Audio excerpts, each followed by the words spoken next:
de vous unir, de nous unir pour aller contre ce régime et contre celui qui dirige ce pays pour le plus grand bonheur de la jeunesse et du peuple camerounais. Parce que c'est ça l'essentiel. 2025 est simple pour nous. Nous savons que le parti au pouvoir a toujours triché. Il a toujours fraudé. Alors nous disons pour 2025, c'est terminé. Nous ne faisons pas de bruit. Je crois que le petit péché chez moi, c'est que j'ai peut-être fait planer sur le parti Jouvence, mes plis professionnels que j'ai acquis dans mon parcours. Parce que je ne dis pas davantage ce que je vais faire. Mais, comme vous m'avez posé la question, nous savons une seule chose. Les combats que mène le MRC sont les nôtres aussi. Mais nous n'avons pas les mêmes moyens qu'eux. En termes d'argent, en termes de personnel, en termes de ceci, nous usons davantage de ruse et d'intelligence. Ça veut dire quoi? En 2025, notre décision est claire. Le résultat le plus élevé sera celui du peuple. Donc nous sommes à un niveau ici où nous ne discutons plus avec les gens d'en face. Parce qu'en fait, le peuple dans sa misère en a marre. Le peuple dans sa souffrance en a marre. Donc nous savons qu'ils ont toute la machine avec eux. Maître se bat contre l'ECAM. Quand vous dites conseil électoral, quelle est la différence entre le conseil électoral et la direction générale de l'ECAM? C'est une machine administrative. Et on sait qui nomme tous ces gens-là. Donc, quand le conseil constitutionnel vous dit l'ECAM est compétent pour cette question et pas moi, et le conseil constitutionnel est en train de vous dire, en fait, allez vous faire racher par vos concurrents, qui sont en fait le parti au pouvoir. Puisqu'en fait, tous ceux qui sont à l'ECAM sont les affidés du parti au pouvoir, qui lui donne les moyens de fonctionnement et qui administrativement le tient. Est-ce qu'un membre du parti, un quelconque parti politique d'opposition est assis à l'ECAM? Siège à l'ECAM. Vous connaissez un seul membre d'un parti d'opposition qui siège à l'ECAM? Toujours est-il que certains est-ce que les modalités... membres du RDPC ont démissionné? Est-ce que les modalités... L'actuel des choses, les membres de l'ECAM sont censés être neutres. Ils sont censés. Est-ce que... Vous avez donc répondu même à votre question, ils sont censés. Est-ce que dans les modalités de désignation des membres de l'ECAM, vous avez une faculté qui est la consultation, par exemple, du bloc de l'opposition. Il n'y en a même pas au Cameroun, mais de l'opposition en général. Non. Donc vous comprenez que nous sommes dans une affaire déjà désavantageuse à notre niveau. Alors nous, la jeunesse, nous disons que nous ne discutons plus ces affaires. Depuis 30 ans, depuis 90, ils font la même chose. On n'est plus à ce niveau-là. On ne discute pas le résultat de 2025. Je vous ai donc dit en fond, et je sors par là. Il y a intérêt soit à nettoyer ses amis avant de partir lui-même, soit à partir et à nous laisser les nettoyer. De toutes les façons, pour 2025, le résultat sera celui du peuple et de sa jeunesse, à l'exclusion du parti au pouvoir et de son champion.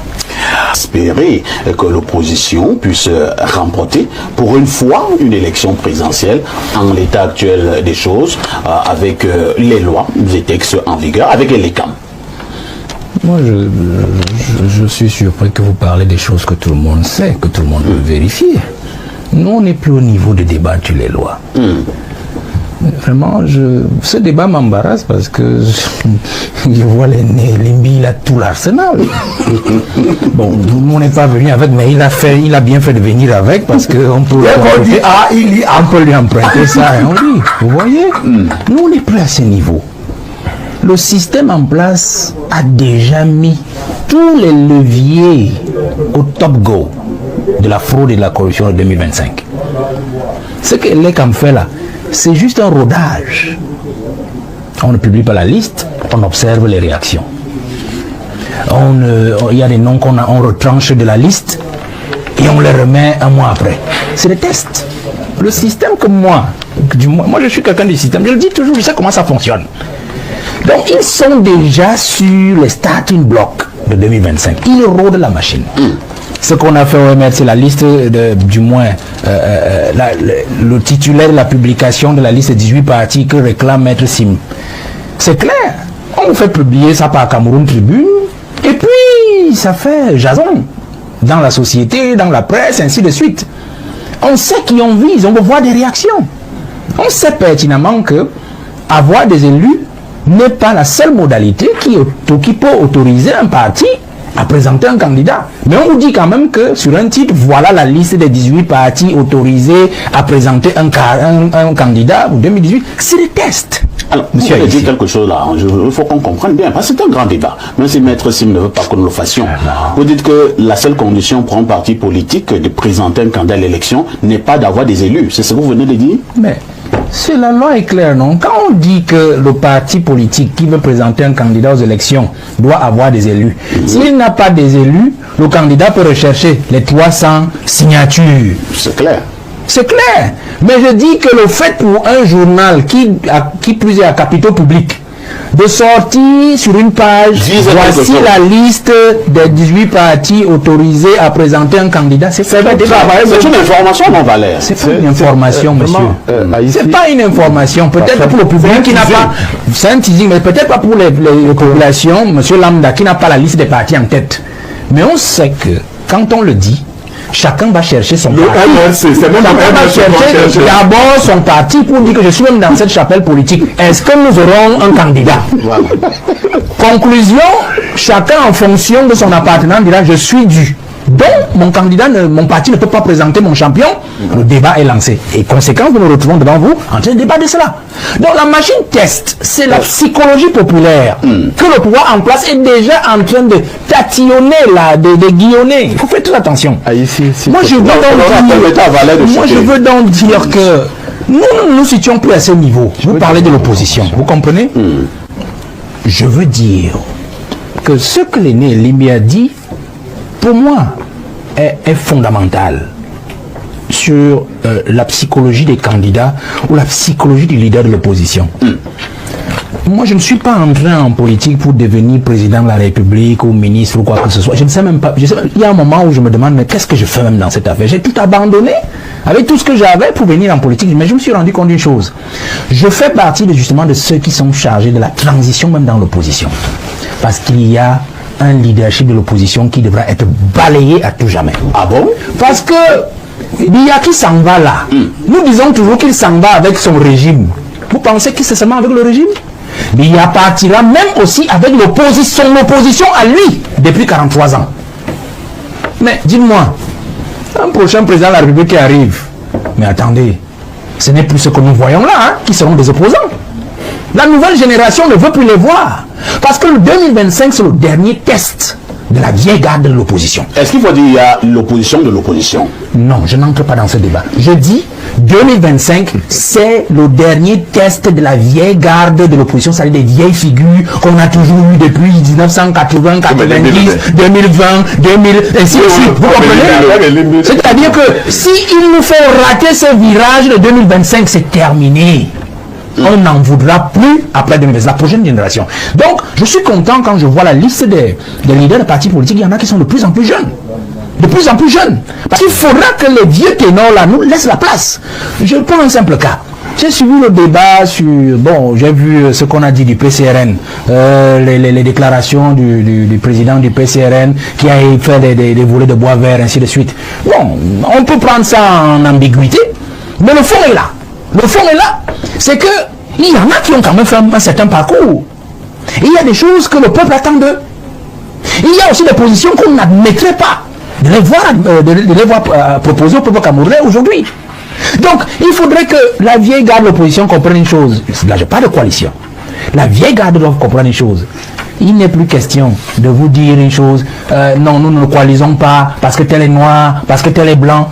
On coalise pour le bien du peuple. On ne coalise pas pour soi-même. On ne crée pas un parti politique pour devenir président de la République ou ministre. On crée un parti politique pour conquérir le pouvoir pour le bien-être de la nation et du grand peuple. Ça veut dire quoi? Ça veut dire que ma petite personne en tant que leader ne peut pas avoir une prééminence sur les intérêts de la grande masse. On est 370 partis, moins le parti au pouvoir, moins une vingtaine. Il y avait un G20 en 2018. On peut dire 350 partis dans l'opposition. Est-ce qu'on peut avoir 350 présidents de la République? Ça veut dire qu'en fait, nous sommes là dans un concours, un test d'humilité pour 2025. C'est-à-dire que chacun doit comprendre que quelles sont mes positions, quelles sont mes forces, quelles sont mes faiblesses. Alors je me dis, est-ce que je peux me compléter? Est-ce que je peux compléter l'action de l'autre pour que nous puissions faire le bonheur du peuple? Voilà ce qui importe aujourd'hui. Donc il n'est pas question aujourd'hui pour qu'un candidat pense que parce que moi je suis suffisamment implanté, alors je ne dois pas aller vers. Parce que moi je suis suffisamment populaire, ou on parle de moi tous les jours et de mon parti, alors je ne peux pas aller vers. Nous devons nous mettre ensemble. Donc je sors en disant, monsieur Aïzi, pour que les jeunes qui nous écoutent aujourd'hui comprennent que nous donnons une dernière chance à cette opposition.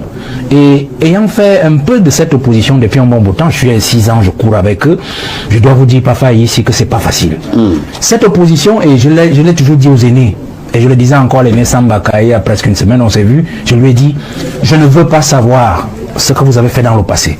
Je ne veux pas savoir si vous avez dîné avec le pouvoir la nuit ou le jour. Ça ne m'intéresse pas. Ce qui m'intéresse, c'est de savoir si vous êtes capable, pour votre dernier combat, et je l'ai dit à l'aîné Sambaka, pour votre dernier combat, parce que j'estime que c'est votre dernier combat, de vous unir, de nous unir pour aller contre ce régime et contre celui qui dirige ce pays pour le plus grand bonheur de la jeunesse et du peuple camerounais. Parce que c'est ça l'essentiel. Asseyons-nous sur nos égaux et nous pourrons peut-être arriver au service de ce.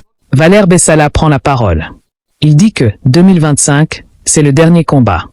Ces mots claquent. Ils viennent comme un avertissement et comme un appel à la fois. Pour qui? Pour la vieille garde, pour le régime, pour la jeunesse. Ces paroles sont lourdes de sens et il faut les analyser calmement, morceau par morceau, pour que tout le monde comprenne ce qu'elles impliquent, ce qu'elles peuvent entraîner et ce qu'elles ne doivent surtout pas devenir. Abonnez-vous à la chaîne si vous voulez d'autres analyses comme celle-ci. Commentez votre point de vue en bas et partagez cette vidéo pour que le débat arrive au maximum de Camerounais, mais restons responsables et pacifiques dans nos échanges. D'abord, la portée symbolique. Dire que 2025 est le dernier combat est une façon de marquer un point de rupture. C'est une formule qui vise à mobiliser.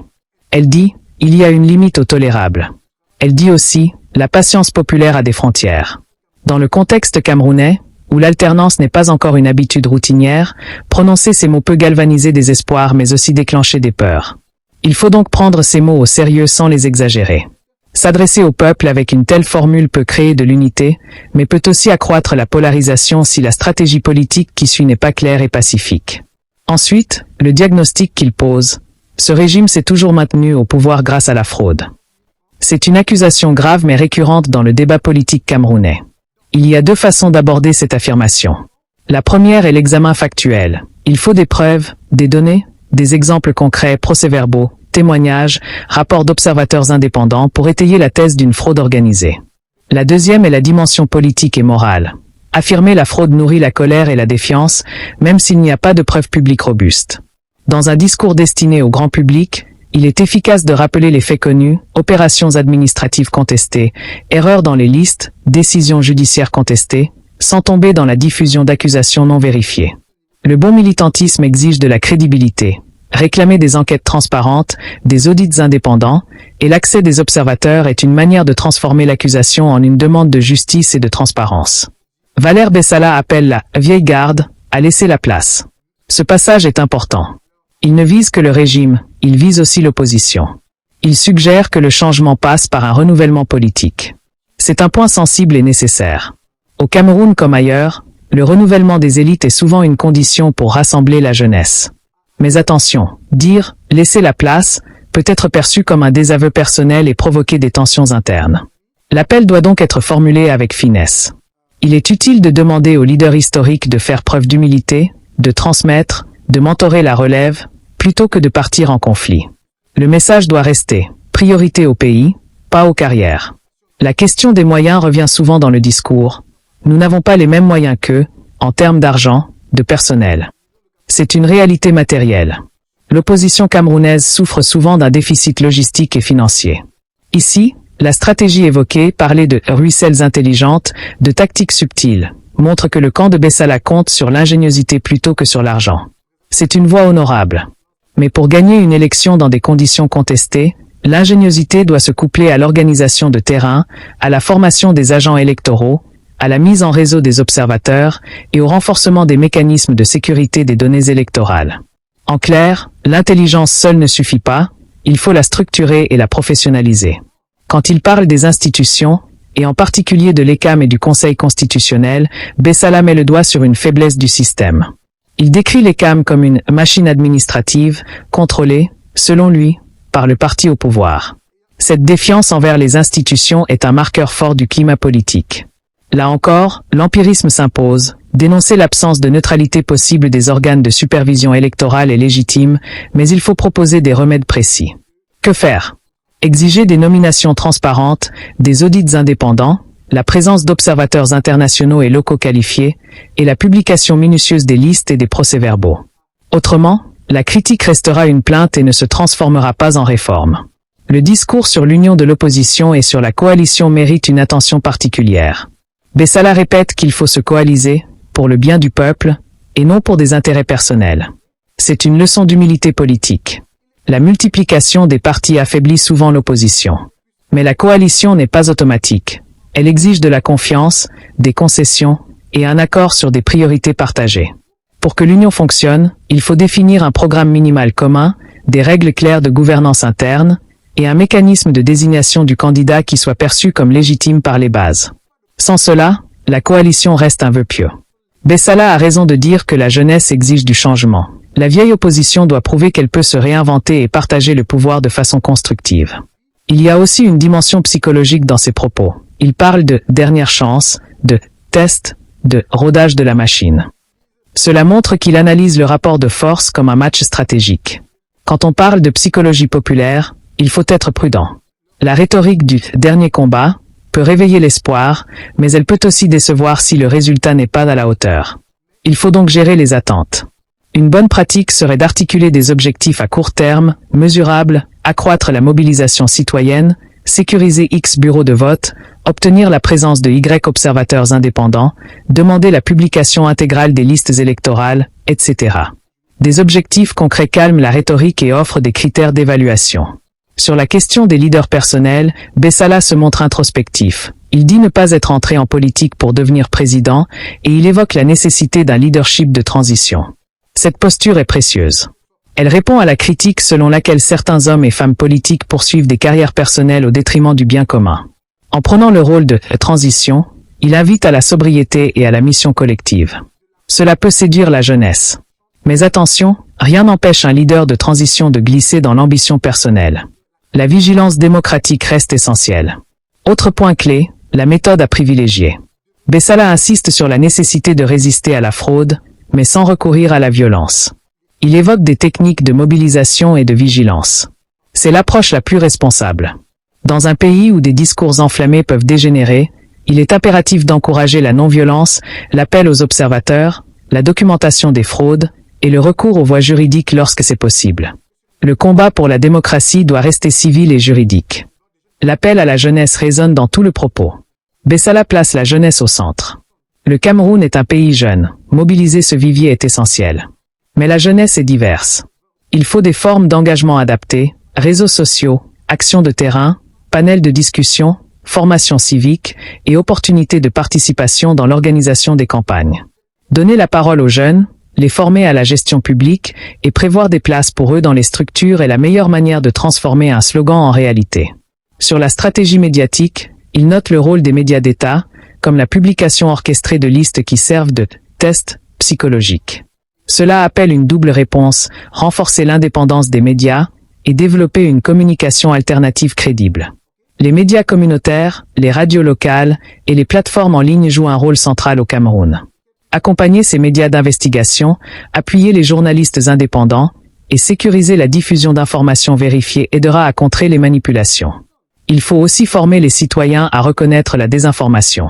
Parlons maintenant des risques. Une rhétorique trop belliqueuse peut avoir 3 effets pervers. Premièrement, elle peut justifier une répression renforcée par une autorité inquiète. Deuxièmement, elle peut conduire des factions à adopter des méthodes illégales ou violentes. Troisièmement, elle peut fragiliser la crédibilité de l'opposition si les promesses ne sont pas suivies d'actes concrets. Pour éviter ces pièges, il faut que l'appel au dernier combat soit encadré par des principes clairs, non-violence, transparence, responsabilité et respect de l'état de droit. Le discours doit appeler à la mobilisation citoyenne, à la vigilance, mais aussi à la retenue et au recours aux institutions lorsque possible. Que proposer de concret, alors? Voici quelques pistes pragmatiques, simples et applicables. Premièrement, une plateforme commune minimale pour la coalition. Priorité à la transparence, aux élections limpides, à la lutte contre la corruption, à l'emploi des jeunes et à la justice sociale. Deuxièmement, un plan d'action pour 2025, formation des scrutateurs, recrutement et formation d'observateurs locaux, établissement d'un centre de contrôle des données électorales et constitution d'un dossier juridique prêt à être déposé en cas d'irrégularité. Troisièmement, une stratégie de communication, message clair, évitement des slogans guerriers, documentation des abus et recours maximal aux médias indépendants. Quatrièmement, une campagne d'éducation civique pour expliquer aux citoyens comment vérifier les listes, comment contester un résultat et comment rester calme face aux provocations. Sur le plan moral, Bessala a raison d'insister sur l'humilité et l'intérêt général. Mais la moralité politique doit être associée à l'efficacité. La critique sans alternative ne suffit pas. Les leaders doivent démontrer qu'ils peuvent gouverner, pas seulement contester. Cela implique de proposer des politiques publiques plausibles, des équipes compétentes et des mécanismes clairs de gouvernance. Sans cela, la promesse d'un changement restera vague. Enfin, un mot sur la responsabilité citoyenne. Les citoyens ne sont pas que des spectateurs. Ils peuvent être des agents de changement. Vérifier sa carte électorale, s'inscrire, être observateur, partager des informations vérifiées et refuser la violence sont autant de gestes concrets. L'appel de Bessala peut être entendu comme un réveil de la société civile. Si la jeunesse et les citoyens prennent leurs responsabilités, l'amélioration des pratiques démocratiques devient possible. Pour conclure, ce discours de Valère Bessala est à la fois un cri d'alarme et un appel à la mobilisation. Il a le mérite de poser le problème de la fraude, du renouvellement des élites et de l'injustice politique. Il a aussi la faiblesse de charger une formule qui peut susciter des espoirs impossibles sans stratégie claire. La tâche maintenant, pour ceux qui l'entendent, est de transformer ce cri en plan d'action pacifique, précis et crédible. Travailler à renforcer la transparence, construire des coalitions réalistes, professionnaliser la veille électorale et éduquer les citoyens sont des étapes indispensables. N'oublions jamais, la démocratie se construit par des actes répétés et organisés, pas seulement par des mots forts.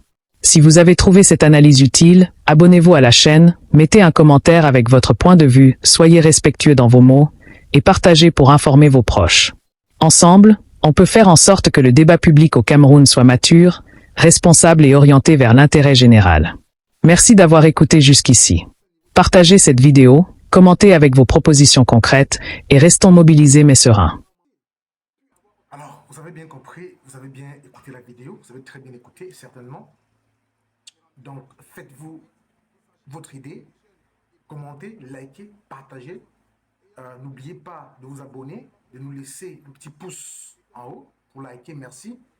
Une fois de plus, si vous ne likez pas les vidéos, si vous ne commentez pas, nous ne pouvons pas évoluer. Si vous ne souscrivez pas, si vous ne vous abonnez pas, nous ne pouvons pas évoluer. Et nous vous prions vraiment de le faire pour nous parce que ça nous donne le courage et la force. YouTube reconnaît, lorsque vous likez, vous partagez, ça permet que l'algorithme YouTube partage des vidéos à plus de personnes encore. Merci beaucoup. Nous répondons à tous les commentaires. Portez-vous bien. À la prochaine vidéo. Ciao, ciao.